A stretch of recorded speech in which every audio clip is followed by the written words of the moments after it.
This movie tells a story about a traumatized woman fleeing from her abusive ex-husband with her 7-year-old son. In their new remote sanctuary, they find they have a bigger, more terrifying monster to deal with. This movie tries to combine horror and emotional drama. The main plot is basically a mother doing whatever she can to protect her son and give him a good life. With the threat of something frightening and supernatural throwing into the mix, the movie intends to not only make this mother's journey much more difficult, but it also heightens the tension throughout the film. Unfortunately, this movie leaves much to be desired. The script uses horror as a way to grab audience interest, but the film explores different areas of mental health and domestic unrest that creates tonal problem.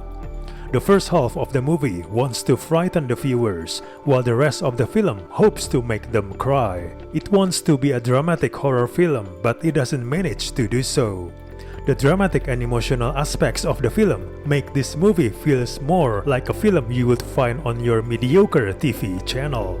The script isn't strong enough to generate a compelling understanding of a prolonged emotional breakdown. The movie also wants to be a horror as it strives to develop a suspenseful situation of the unknown coming for Laura and Cody. Unfortunately, in this aspect, the movie doesn't work either. The production spends a lot of time on a creepy mood, but the story isn't about horror in the cinematic sense, examining the paralyzing ways of trauma instead. There's an attempt to get weird and imaginative with some of the terror sequences, but they never really succeed since nothing about the movie is scary or induces dread. The creature design also does the film no favors, as it's visually generic and one of the most overused cliché metaphors in the book.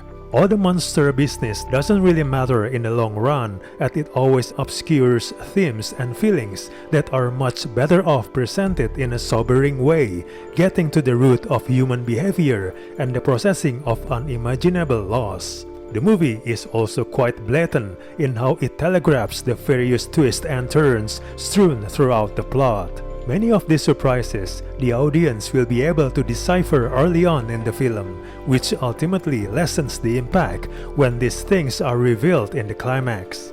The movie then becomes something else, something not wholly unexpected, and something not necessarily more interesting than the movie makes us think it's going to be. Overall, this movie is a disappointment. We do not recommend this movie at all.